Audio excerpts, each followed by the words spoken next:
सभी को मेरा नमस्कार। तो कैसे हैं आप सब लोग? मैं अच्छी हूँ। वेलकम है आपका मेरे चैनल मधु के ब्लॉग में। तो फ्रेंड्स, अभी हो रहा है इवनिंग का टाइम और तो मैंने कहा चलो कर लेती हूँ थोड़ी सी देर आपसे बात और आपके साथ करती हूँ एक छोटी सी कहानी शेयर। तो कल का दिन भी बहुत बिजी रहा और आज का दिन भी ऐसे ही रहा। कल थी मैं पूरे दिन डॉक्टर के यहाँ, मतलब सुबह से स्कूल गई थी, स्कूल के बाद से फिर डॉक्टर के यहाँ गई थी, शाम को आते आते काफ़ी टाइम हो गया। तो इस वजह से कोई ब्लॉग भी नहीं बन पाया, कुछ भी किसी तरीके से कुछ नहीं हो पाया। और आज भी पूरा दिन इसी तरीके से रहा, बहुत ही ज़्यादा। तो मैंने कहा चलो 2 दिन हो गए हैं, चलो थोड़ी सी बातें ही कर लेते हैं और आपके साथ शेयर करती हूँ एक छोटी सी कहानी। और गाड़ियाँ वगैरह इतनी तेज़ आ रही हैं बाहर, बहुत हल्ला गुल्ला सा हो जाता है शाम के टाइम में। अभी बच्चों का टीवी भी नहीं चल रहा है, तो मैंने कहा चलो चलते हैं, रसोई में ही बात करते हैं। तो क्या होता है कि एक बार एक जो साधु थे, कम उम्र का एक साधु था। तो वो ऐसे ही कहीं पर भ्रमण करता हुआ, जैसे चलते रहते हैं साधु लोग, चलते रहते हैं। तो जब कहीं थकान वगैरह हो जाती है तो कहीं बैठकर आराम करते हैं या लेट जाते हैं, जैसे भी मतलब था। इसी तरीके से एक साधु वहाँ पर रास्ते के थोड़ा सा हट के एक उस पर लेटा हुआ था और उसने सिराने के रूप में उसको, जैसे सिराना है रखने की लोगों को आदत होती है ना, तो इसी तरीके से साधु ने क्या किया हुआ था, अपने तकिए के नीचे, अपने सिराने के नीचे मतलब एक पत्थर रखा हुआ था और आराम से गहरी निद्रा में लेटा हुआ था, मतलब सोया हुआ था। तो कुछ जो गांव की औरतें थी वो पानी वानी भरने जैसे आती जाती हैं, रास्ता तो होता ही है, तो इधर उधर नज़र, जैसे बातें करते करते इधर उधर नज़र गई तो देखा तो साधु लेटे हुए हैं। और तो कुछ जो औरतें थी उन्होंने व्यंग करते हुए कहा, देखो वैसे तो साधु बन गया है लेकिन ठाट अभी भी इसके वही है, तकिया वकिया लगा के, मतलब तकिया नहीं है तो पत्थर का तकिया लगा के कैसे आराम से सो रहा है। ये होते हैं, ऐसे होते हैं क्या साधु? तो व्यंग किया और ये जो व्यंग था ये साधु के कानों में पड़ा। तो साधु को बड़ा अजीब सा लगा, तो उसने कहा कि यार क्या पता सही कह रहे हो। तो उसने क्या करा, उसने आंखें खोली और उठ के धीरे से पत्थर हटा दिया और फिर उसी जगह पर फिर से लेट गया।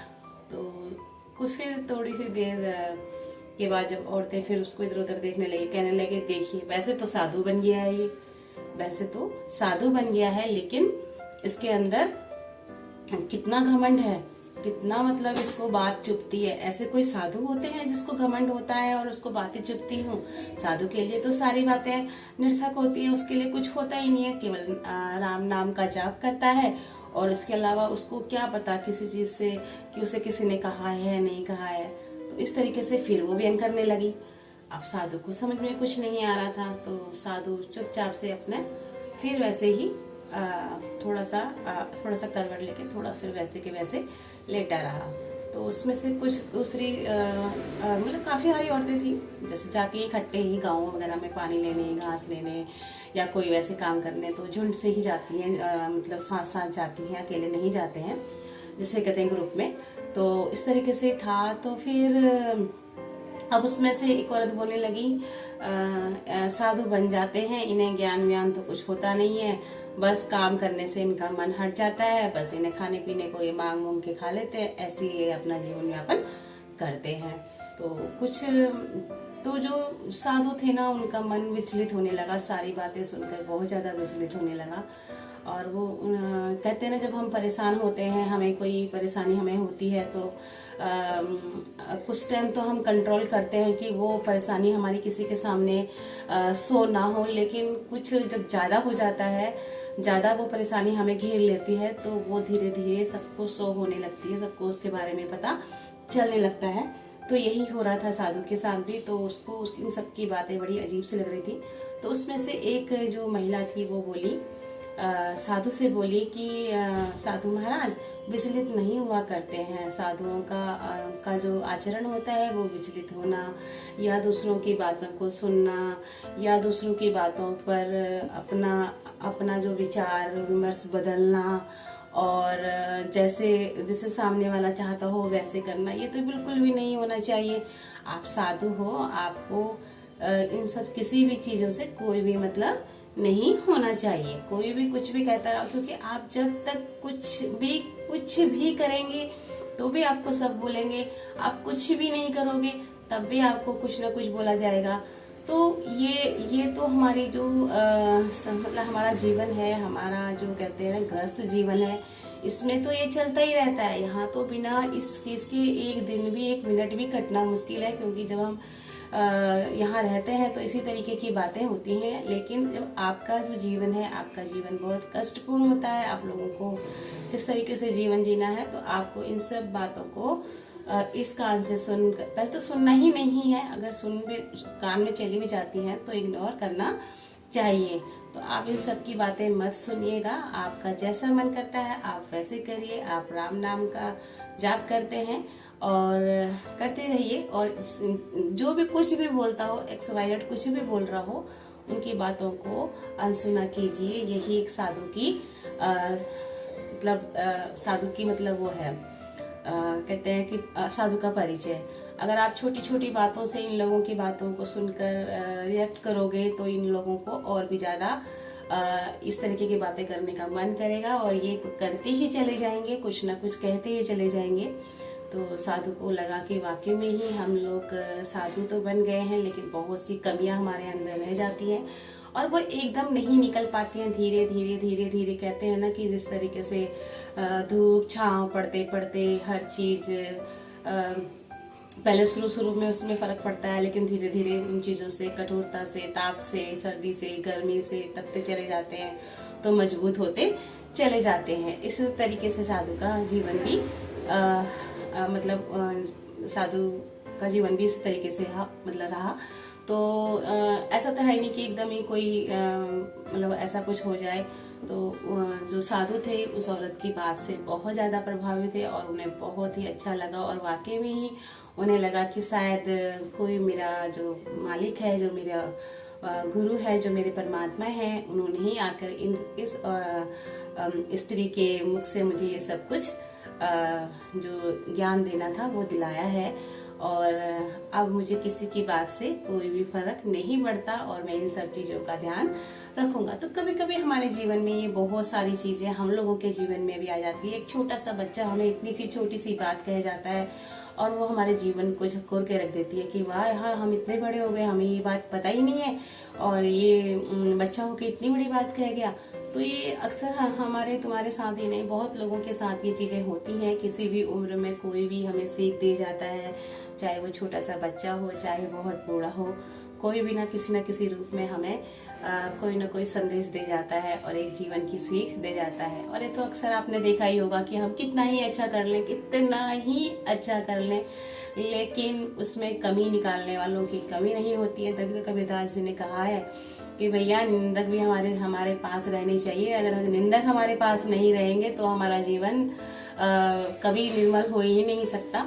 निर्मल तभी होगा जब हमारे पास निंदक होंगे। निंदक मीन्स हमारे पास बुराई करने वाले होंगे। जब हमारी कोई बुराई ही नहीं करेगा तो हम नहीं तो हम तो स्थिर हो जाएंगे ना। हम सोचेंगे अब तो हम तो ज्ञानी हो गए, हम तो महापंडित हो गए, अब हमें इससे ज़्यादा कोई है ही नहीं, हम तो सारी चीज़ें सीख गए हैं। तो वो हमारा एक ठहराव हो जाएगा, और ठहराव जिंदगी के लिए आप समझ सकते हैं घातक सिद्ध होता है। तो जीवन के किसी न किसी रूप में हम कुछ न कुछ सीखते रहते हैं, आगे बढ़ते रहते हैं, और यही जीवन की सच्चाई है। अगर रुक गए तो वही हाल, जैसे कि रुका हुआ पानी सड़ने लगता है, बदबू आने लगती है। तो और एक चलता हुआ पानी जो निरंतर चलता रहता है उसमें हमेशा वो स्वच्छ रहता है, साफ रहता है, पीने योग्य रहता है। और उसी तरीके से हमारा जीवन भी होता है, और जीवन में हमें कुछ ना कुछ सीखने को, कुछ ना कुछ कभी भी किसी भी उम्र में मिलता रहता है। तो आज की कहानी बहुत छोटी सी थी लेकिन अच्छी थी, मुझे तो अच्छी लगी। आप लोग बताइएगा कि आप लोगों को कैसी लगी। और आजकल व्लॉग बनाने का मन फिर, क्योंकि पता नहीं, मैं आपके साथ हमेशा इस चीज़ को डिस्कस करती हूँ कि मैं महीने में मुश्किल से मुश्किल 10 दिन सही रहती हूँ और 20 दिन मेरा इसी तरीके का हाल रहता है। और थोड़ा सा मैं लाइन पे आने लगती हूँ, व्लॉग मेरे बनने लगते हैं लगातार। एक हफ्ता में बहुत अच्छी व्लॉगिंग करती हूँ, उसके बाद फिर मेरे साथ फिर पता नहीं क्या होता है और फिर सारा जो है चौपट होने लगता है। और ये भी हमारे साथ होता ही रहता है। क्योंकि पता नहीं स्वास्थ्य को लेकर होता है, पता नहीं जैसे कि बेबी मैं आपको कहानी सुना रही थी कि ऐसा होता है हम लोगों की, हम बातें सुनते हैं तो कई सारी चीज़ें हम लोगों के साथ भी डेली होती रहती हैं। कुछ ना कुछ लोग हमें भी कुछ ना कुछ कह जाते हैं, कोई बातों बातों में कह जाता है, कोई जानबूझकर कह जाता है, तो हमें भी कह जाते हैं और उस टाइम इतना दुख होता है ना, इतना मन को तकलीफ होती है ना कि हम उसको बयान नहीं कर सकते। मुझे भी कई बार ऐसा नहीं है कि मेरे साथ ऐसा नहीं होता हो, मेरे साथ भी बहुत कुछ हो जाता है। और चलते फिरते लोग जिनकी हमारे जीवन में कोई मतलब कहते हैं ना कोई इमेज ही नहीं है, कोई हम उसको कुछ समझते ही नहीं है, वो भी आकर ऐसे बात बोल के चला जाता है कि वो हमारे मन को इतनी दुख जाती है, इतना मन हमारा परेशान हो जाता है ना। तो काफ़ी दिन तक हम लोग उससे मतलब मैं डिस्टर्ब हो जाती हूँ। तो अभी ऐसी कुछ बात हुई थी तो कुछ यूट्यूब के बारे में ही कुछ बातें करने लगे थे, तो वो मेरे से आकर ये कहने लगी, मतलब मैंने ही कुछ जिगर छेड़ा था, तो कहने लगी नहीं हमें तो अच्छा नहीं लगता है, हम तो यूट्यूब पे आना पसंद नहीं करते हैं, हमारे बच्चे तो मना करते हैं, और हाँ कोई प्राइवेसी भी कोई चीज़ होती है और क्या दिखाना है लोगों को ये। और मैं उस चीज़ को सुन के ना कितने दिन डिप्रेशन में रही मैं ही जानती हूँ। जबकि यार आप लोग स्टेटस डालते हो यूट्यूब पे, स्टेटस चलो यूट्यूब पे नहीं डाल रहे हो, आप फेसबुक पे डाल रहे हो, फेसबुक पे आप पब्लिक हो, आप क्या कहते हैं व्हाट्सएप पे आप स्टेटस डाल रहे हो, इंस्टाग्राम पे आप डाल रहे हो, तो वो कुछ नहीं है, वो कुछ नहीं है उसे आप, तो आप किसको दिखा रहे हो? आप भी तो अगर मेरे को आप ये बोल रहे हो कि आप किसको दिखा रहे हो, क्या कर रहे हो, कैसा नहीं कर रहे हो, मतलब डायरेक्ट तो कोई नहीं बोलता लेकिन इतना गंदे वर्ड बोल जाते हैं। और हमारे अंदर एक सबसे बड़ी कमी होती है कि हम जवाब नहीं दे पाते हैं। जवाब नहीं देने का भी बहुत से रीजन होते हैं, क्योंकि अब तक जवाब नहीं दिया है तो सोचते हैं कि कुछ समय और बचा है, क्या जवाब दे, हमारा भी वक्त बदलेगा, ऐसी बात नहीं है। तो हम यूट्यूब पर आए हैं, अपनी मर्जी से आए हैं, अपने समय को लेकर आए हैं। लॉकडाउन का टाइम था, समय था, घर में क्या करें, डिप्रेशन में थे, तो इसी तरीके से मन हुआ वीडियो बनाए। धीरे धीरे वीडियो बनानी शुरू करी, पहले देखा सुना अच्छा लगा, फिर एक दूसरे से बातें की तो भी अच्छा लगा, मन को सुकून सा मिला, और धीरे धीरे हमारा चैनल चल भी निकला। तो लोगों को पता नहीं, चलो ठीक है आप किसी को अच्छा नहीं बोल सकते आपके तो, लेकिन किसी को बुरा भी तो मत बोलो। तो ये हमारे जीवन की वाकई में ही सच्चाई है कि दुनिया किसी को भी नहीं जीने देती। कोई कितने अच्छे से भी जी रहा है ना, तो उसके काम काज, उसके उठने बैठने, उसके चलने फिरने में कोई ना कोई पॉइंट्स ऐसे निकाल देते हैं कि जो बंदा चल रहा है उसको बहुत बड़ी चोट लगती है। तो कहते हैं ना कि सबसे बड़ी चोट मन को दुखाने की होती है, और मन को हम कहते हैं हम किसी से मतलब नहीं रखते हैं, हम किसी से फालतू नहीं बोलते हैं, हमारा किसी से कोई ज़्यादा नहीं होता है, हम अपने काम से मतलब रखते हैं। उसके बावजूद भी लोग यार क्या क्या कह जाते हैं ना, तो ये भी नहीं सोचते हैं कि हम क्या कह रहे हैं, किस लिए कह रहे हैं, इस बार हमारी इस छोटी सी बात का दूसरे पे कितना प्रभाव पड़ेगा। तो चलिए, ये तो मन की बात हो गई कि लोगों के कहने की बात हो गई कि लोग छोड़ेंगे नहीं। और शायद में तो ये मुझे तो कभी कभी ऐसा भी लगता है कि जब वो लास्ट समय आएगा ना, जब हम चिता पर भी होंगे, तब भी लोग कुछ ना कुछ, कोई अच्छा कहेगा, कोई बुरा कहेगा, कोई कहेगा बहुत अच्छा हुआ, कोई कहेगा बहुत दुख हुआ, तो उस टाइम तक भी लोग नहीं छोड़ते हैं, और मुझे तो लगता है शायद बाद में भी नहीं छोड़ते होंगे। तो ये तो दुनिया की रेत है।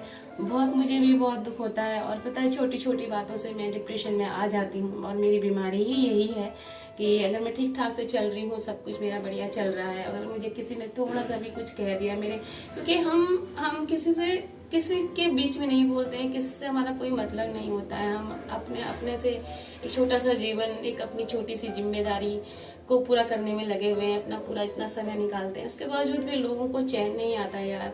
सब कुछ है लोगों के पास, घर है, बार है, पैसा है, प्रॉपर्टी इतनी है कि मतलब उनसे नहीं खाई जा रही है, लेकिन हम इतना सा अगर खा रहे हैं ना चैन से, तो उन लोगों को ये भी बर्दाश्त नहीं है कि हमें इतना मिल रहा है तो क्यों मिल रहा है, पता नहीं। मैं सोचती हूँ कि ऐसे लोगों को क्या होगा, ऐसे लोगों का कुछ नहीं, मुझे तो समझ में नहीं आता। चलिए, पाते हैं तो सबके साथ कहीं ना कहीं कुछ ना कुछ लगा ही रहता है।